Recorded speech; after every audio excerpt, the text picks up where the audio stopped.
یا الله یا الله وایو تل ستا ثنا ستا له امر پیدا د دنیا مافها یا الله وایو تل ستا ثنا ستا له امر پیدا د ژوند لار.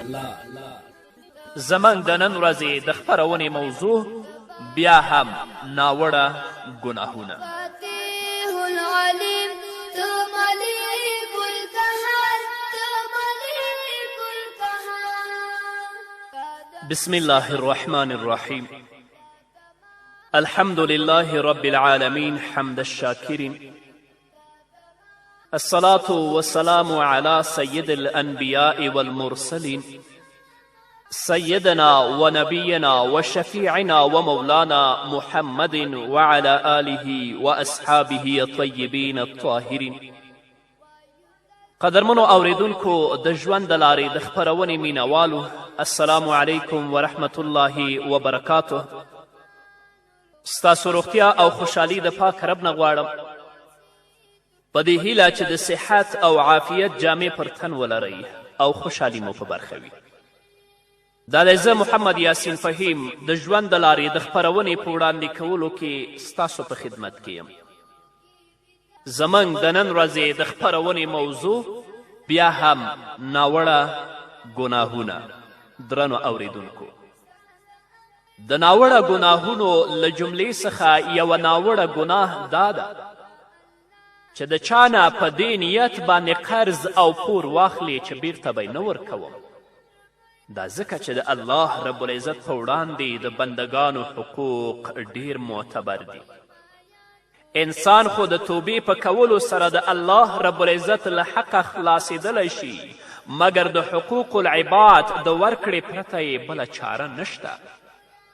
نو انسان ته پکار ده چې وړاندې له هغې ورځې خلکو ته خپل حق وسپاري چې د درهمو او دینارو په وسیله به حق نه ورکول کیږي، بلکې د نیکیو په وسیله به حق ادا کیږي، لکه چې الله رب العزت په سورة نساء کې 58 آیت کې فرمایي: ان الله یأمرکم ان تؤدوا الامانات الى اهلها واذا حکمتم بین الناس ان تحکموا بالعدل ان الله نعم ما یعظکم به ان الله کان سمیعا بصیرا.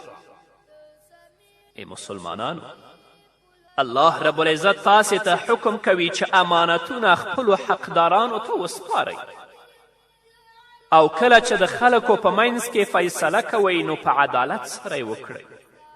الله رب العزت تاسې ته په دې سره ډیر لوی نصیحت کوي، او په باوري ډول الله رب العزت اوریدونکی او لیدونکی دی. ان الله کان سمیعا بصیرا. زموږ په ټولنه کې د ګناهونو له جملې څخه یوه ګناه دا ده چې خلک پرته له اړتیا له چا څخه پور اخلي. د بیلګې په توګه څوک یې د کور ښایسته کولو لپاره اخلي، څوک یې د نوي موټر اخیستلو لپاره اخلي، څوک یې د ملګرو او خپلوانو سره د سیالي برابرولو لپاره اخلي، او ډیر خو پکې د قسطونو معاملې هم کوي چې د هغې ډیری برخې د حرامو له شبهې څخه خالی نه وي. ځینې دوستان بیا د پور او د قرض ورکولو په برخه کې سستی کوي او په همدې ترتیب د ملګري مال ته تاوان رسوي. دا ښه کار نه دی. محمد رسول الله صلی الله علیه وسلم په دې اړه فرمایي، د بخاري حدیث دی: من اخذ اموال الناس یرید اداها ادا الله عنه ومن اخذ یرید اتلافها اتلفه الله. رسول الله صلی الله علیه وسلم فرمایي، کم کس چې له چا څخه په دې نیت پور واخیست چې بیرته به یې ورکړي، نو الله رب العزت به یې د ده لخوا ادا کړي، یعنی الله رب العزت به ورسره مرسته وکړي. او هر څوک یې چې د تلف کولو په نیت واخلي، یعنی په دې نیت د چا نه پور واخلي چې زه به یې نه ورکوم، نو الله رب العزت به یې تلف کړي.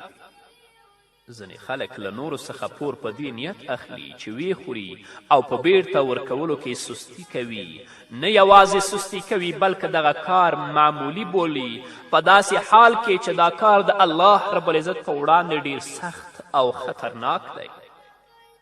شهید د خپلو بېشمېره خوبیانو، مرتبو، درجو، فضیلتونو او امتیازي خصلتونو سره سره د پور له پیټې څخه نشي وتلی. او د دې خبرې دلیل د محمد رسول الله دا حدیث دی چې نسائی روایت کړی. سبحان الله ماذا نزل الله من التشديد في الدين والذي نفسي بيده لو أن رجلا قتل في سبيل الله ثم أحيي ثم قتل ثم أحيي ثم قتل وعليه دين ما دخل الجنة حتى يقضى دينه. رسول الله صلی الله علیه وسلم فرمای سبحان الله، الله رب العزت د پور په رابطه څومره سختی نازل کړې ده. پیغمبر علیه الصلاة والسلام فرمایي سوګند په هغه ذات چې زما روح په لاس کې دی، که یو سړی د الله رب العزت په لاره کې شهید کړی شي، بیا ژوندی کړی شي، بیا شهید کړی شي، بیا ژوندی کړی شي، بیا شهید کړی شي او په ده باندې پور وي، نو جنت ته به داخل نشي تر هغې چې پورې ادا کړی شي. آیا د دومره سختې ویرې وروسته هم هغو کسانو لپاره ګنجایش شته کوم چې په پور پرې کولو کې سستی کوي؟ نو الله رب العزت دې موږ د دې ناوړه ګناهونو نه وساتي، او که د چا په موږ باندې پور وي الله دې موږ ته وس راکړي چې د هغو خلکو حقوق ورته وسپارو تر څو د آخرت په ورځ د الله رب العزت د پوښتنې لاندې رانشو. همدارنګه د ناوړه ګناهونو له جملې څخه یوه ناوړه ګناه حرام خوړل دي. هغه کسان چې په زړونو کې د الله رب العزت ویره نه وي، هغوی د مال ګټلو په برخه کې هیڅ پروا نه لري چې مال له کومې لارې ګټي او له کومې لارې څخه لاسته راوړي. دوی دا فکر او غم نه لري چې دوی کم مال ګټي او لاسته راوړي دغه حلال دی که حرام، بلکې له هرې لارې چې شونه وي مال لاسته راوړي، ځکه دوی د مال لاسته راوړلو ناروغان دي. دا تفکیک او دا تمیز دوی سره بیا نه وي چې دا مې د حلالې لارې نه لاسته راوړی او که د حرامې نه. که د غلا مال وي، که د سود مال وي، که د غصب مال وي، که د رشوت مال وي، د یتیم مال وي او که د کمې بلې حرامې لارې څخه لاسته راتلونکی مال وي، دوی څه پروا نه لري بلکې په دې خوښ دي چې مال یې ډیر شي. که جادو کوي، که کهانت کوي، که ډول او باجه غږوي، که ګډیږي، که د بیت المال مال وهي او که پرته له اړتیا د سوال له لارې مال لاسته راوړي، د دوی په وړاندې کوم خاص ارزښت نشته او نه کومه پروا ورځي، ځکه دوی غواړي چې یوازې مال یې ډیر شي، هغه که له هرې لار څخه وي. نه، دا مال دی چې د کمې لارې نه ګټلی او په کمې لار دې مصرف کړی، د دې په اړه به الله رب العزت د آخرت په ورځ ستانه پوښتنه کوي. د الله رب العزت په حضور کې به درېږې. په دنیا کې خو دوکې هم کولی شي، په دنیا کې خو دروغ هم ویلی شي، په دنیا کې خو قسمونه هم خوړلی شي، خو د آخرت په ورځ کې د الله رب العزت په حضور کې به درېږې. الله رب العزت به ستا د مال ذره ذره پوښتنه تانه کوي چې د کمې لارې نه دې لاسته راوړی او په کمې لار کې دې مصرف کړی دی. هغه کسان چې حرام مال لاسته راوړي د همدغو حرامو مالونو څخه خوراک او څکاک هم کوي، پوښاک ترې هم لاسته راوړي او همدارنګه پرې ډول ډول موټرې هم اخلي. لنډه دا چې د حرامو او حلالو هیڅ توپیر نه کوي او هر ډول مال خېټې ته ور اچوي، په داسې حال کې چې محمد رسول الله فرمایي، د طبراني حدیث دی، کل لحم نبت من سحت فالنار اولا به. رسول الله صلی الله علیه وسلم فرمایي هغه غوښه چې له حرامو څخه وده وکړي د اور وړ ده. هغه کسان چې خپل ځان، خپل اولاد او خپله کورنۍ د رشوت په پیسو باندې تغذیه کوي، د سود په پیسو باندې تغذیه کوي، د خلکو په مالونو باندې تغذیه او تقویه کوي، دوی دې په دې پوه شي چې دوی واجب الجهنم دي، جنت په دیو باندې حرام دی. که بېتوبې مړ شي رسول الله فرمایي کل لحم نبت من سحت فالنار اولا به. هغه غوښه چې له حرامو څخه وده وکړي د اور وړ ده. د قیامت په ورځ به انسان څخه پوښتنه وشي چې مال دې له کومه ترلاسه کړی او چیرته دې لګولی. که مال دې له حرامو نه ترلاسه کړی وي نو هلاکت دی، تباهي ده او ذلت دی. وړاندې له دې چې د قیامت په ورځ د درهمو او دینارو په بدل کې در څخه نیکي واخیستلی شي او بدي در پنډ کړی شي، خلکو ته خپل مال وسپارئ. د هر کس سره چې د حرامو مال وي ژر تر ژره دې ترې د ځان خلاصولو هڅه وکړي. که د چا مال در سره وي مال ورته وسپارئ او د مال سپارلو سره سره ترېنه بخښنه هم وغواړئ، کنې د آخرت په ورځ د الله رب العزت په حضور کې د الله رب العزت د عذاب نه بیا خلاصون نه لرئ. همدارنګه درنو اوریدونکو، د ناوړه ګناهونو له جملې څخه یوه ناوړه ګناه د سرو او سپینو زرو لوښي کارول دي. نن سبا چې هر لوی دکان ته ورشي نو د سرو او سپینو زر څخه جوړ د خوراکي توکو لوښي پکې میندل کیږي. که په مکمله توګه د سرو او سپینو نه وي څه برخه به پکې خامخا کارول شوي وي. دې ته ورته په شتمنو کورنیو او پرمختللو هوټلونو کې هم د سرو او سپینو زرو لوښي استعمالیږي. همدارنګه دغه لوښي په نفیس ډوله ډالیو کې داخل دي چې په خاصو مواقعو کې یو بل ته ورکول کیږي. دغه لوښي ځینو کورنیو یوازې د نمونې او د کور د شوشا جوړولو لپاره ایښي وي، خو په ځینو کورنیو کې په پوره افتخار کارول کیږي. په داسې حال کې چې د سرو زرو او د سپینو زرو د لوښو کارول حرام دي او په دې اړه د نبي کریم صلی الله علیه وسلم په احادیثو کې سخت وعید راغلی. مسلم حدیث دی.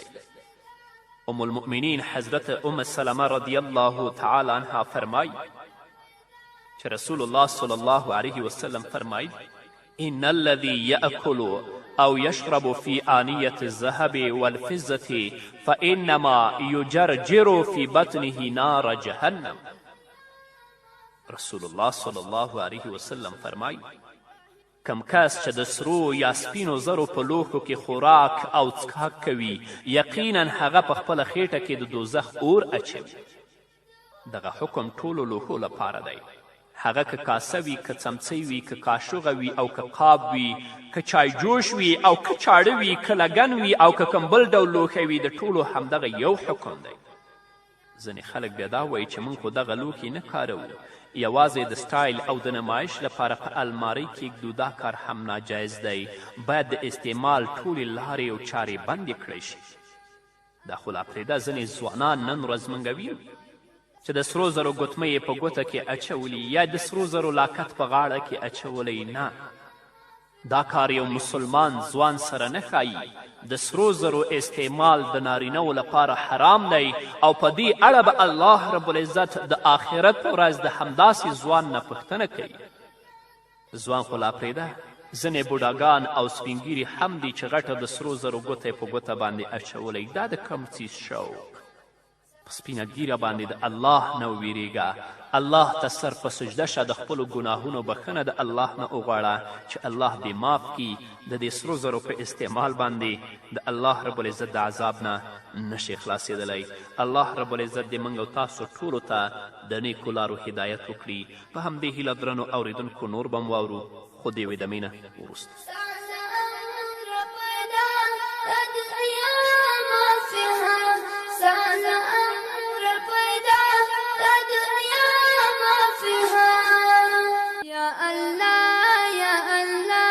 وایو تل ستا ثنا، ستا له امر پیدا د دنیا مافیها. یا الله یا الله وایو تل ستا ثنا، ستا له امر پیدا د دنیا مافیها. تو عزیز الجبار، تو باری الغفار، تو فاتح العلیم، تو ملیک القهار، تو ملیک القهار. درنو اوریدونکو بیا هم زموږ سلامونه ومنئ. د ناوړه ګناهونو له جملې څخه یوه ناوړه ګناه او مهلکه ګناه چې انسان د هلاکت تر کندې رسوي هغه شراب څکل دي که څه هم یو ګوټ وي. الله رب العزت په سورة مائده کې فرمایي انما الخمر والميسر والانصاب والازلام رجس من عمل الشیطان فاجتنبوه لعلكم تفلحون. الله فرمایي یقینا شراب، قمار، د غیر الله دربار، بوتان او نور او د فال نیولو غشي دا ټول ناولي او شیطانی کارونه دي. له هغو نه ډډه وکړئ. هیله ده چې تاسې ته به بری در په برخه شي. دا چې د الله رب العزت په کلام کې له شرابو نه د ځان ساتلو امر شوی دا پخپله د شرابو د حرمت یو لوی دلیل دی. الله رب العزت شراب دومره بد ګڼلی چې د کفارو له ځانه جوړه معبودانو سره یو ځای راوړي او له هغه سره یې پرتله کړي دي، یعنې د کفارو له بتانو او هغو شیانو سره یې پرتله کړي چې هغوی عبادت کوي. نو د هیڅ چا لپاره هیڅ ډول بهانه پاتې نه شوه چې ووایي الله رب العزت خو ترې د ځان ساتلو امر کړی. داسې خو نه دی ویلي چې شراب حرام دی. د رسول الله صلی الله علیه وسلم په یو حدیث کې د شرابي لپاره سخته ویره او سخت وعید راغلی. د مسلم حدیث دی. راوی د حدیث حضرت جابر رضی الله تعالی عنه دی. هغه فرمایي چې نبی کریم صلی الله علیه وسلم وفرمایل ان یسقیه من طینة الخبال.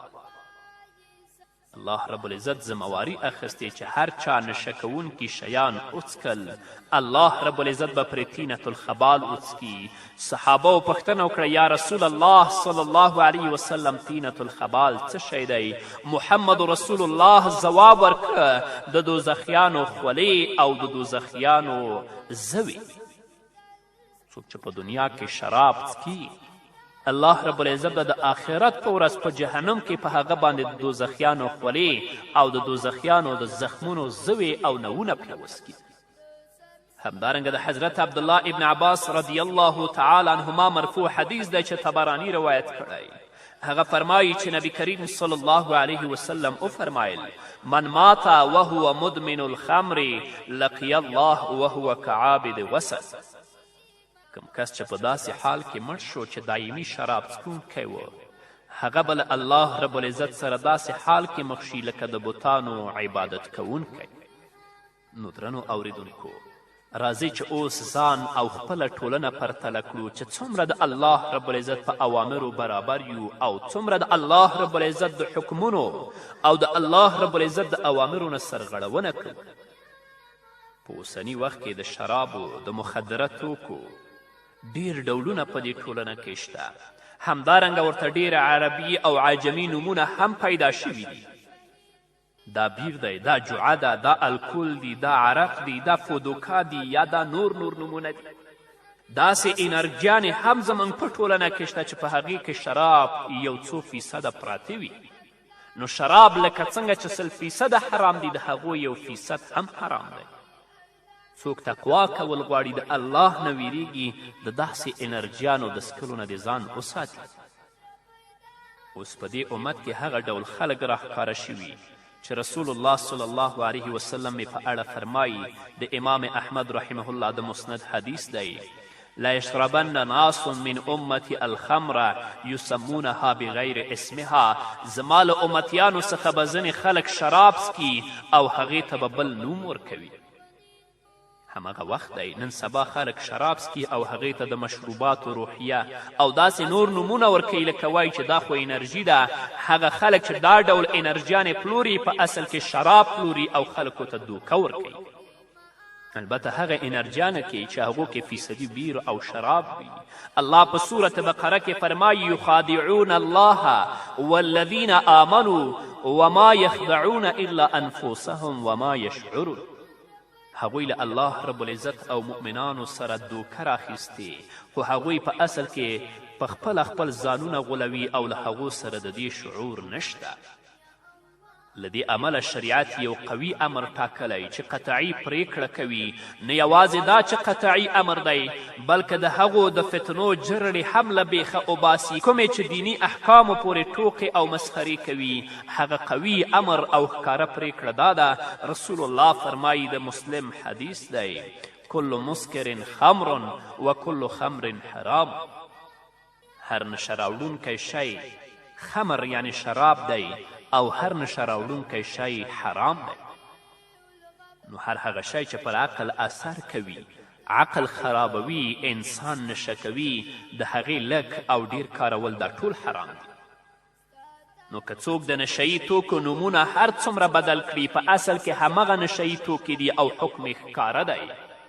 د دې لپاره چې خبره ښه ښکاره او روښانه شي او د هر چا له زړه نه شک او شبه لرې شي، په آخره کې د محمد رسول الله یو جامع حدیث تاسو ته وړاندې کوم. د حدیث ابن حبان په خپل صحیح کې روایت کړی. رسول الله صلی الله علیه وسلم فرمای: من شرب الخمر فسكر لم تقبل له صلاة 40 صباحا فإن مات دخل النار فإن تاب تاب الله علیه. هر چا چې شراب څکلو سره ځان نشه که، د هغه تر 40 ورځو پورې لمونځ نه قبلیږي. که چیرې دغه کس په همدې وخت کې مړ شو نو دوزخ ته به ځي. هو که توبه وکړي نو الله رب العزت به یې توبه قبوله کړي. فإن عاد فشرب فسكر لم تقبل له صلاة 40 صباحا فإن مات دخل النار فإن تاب تاب الله عليه. او که هغه بیا شراب وڅکل نو بیا به یې تر 40 ورځو پورې لمونځ نه قبلیږي. او که دغه کس په همدې وخت کې مړ شو نو دوزخ ته به ځي. او که توبه وکړه نو الله رب العزت به یې توبه قبوله کړي. فإن عاد فشرب فسكر لم تقبل له صلاة 40 صباحا فإن مات دخل النار فإن تاب تاب الله عليه. که هغه بیا شراب وڅکل او ځان یې نشه که نو بیا به یې تر 40 ورځو پورې لمونځ نه قبلیږي. او که په همدې حالت کې مړ شو نو دوزخ ته به ځي. او که چیرې توبه وکړه نو الله رب العزت به یې توبه قبوله کړي. فإن عاد الرابعة كان حقا على الله أن يسقيه من طينة الخبال يوم القيامة. قالوا يا رسول الله صلى الله عليه وسلم وما طينة الخبال؟ قال عصارة أهل النار. خو که چیرې په 4م ځل بیا شراب وڅکل او ځان یې نشه که نو د الله رب العزت حق دی چې په دغه کس باندې د قیامت په ورځ طینة الخبال وڅکي. صحابه و کرامو پوښتنه وکړه: ای د الله رسوله طینة الخبال څه شی دی؟ رسول الله صلی الله علیه وسلم وفرمایل: د دوزخیانو وینې او زوی. کله چې د نشهیي توکو د کاروونکو داسې بد حال دی نو د هغو خلکو به څه حال وي کوم چې له دې نه هم خطرناکه مخدره مواد کاروي، یعنی داسې مواد چې د دوی عقل خرابوي. نن څومره بدبختي ده زموږ او ستاسې په ټولنه کې. الله دې په موږ رحم وکړي. د نسوارو نه سګرټ شي، د سګرټو نه چرس شي، د چرسو نه تریاک شي، د تریاکو نه پوډر شي، د هغه نه بیا شرابو ته ورسیږي. نه کوم شی چې د شروع ده د هغه نه ځان وساتئ چې الله رب العزت در باندې رحم وکړي. په همدې هیله درنو اوریدونکو دا وه زموږ د نن ورځې خپرونه چې ستاسو درانه حضور ته وړاندې شوه. تر بلې خپرونې پورې چې زه بیا هم ستاسو درانه حضور ته راځم، تاسو ټول په لوی او بخښونکي الله سپارم. پاتې ژوند مو نیکمرغه، ښاد، بریالي او کامیاب اوسئ.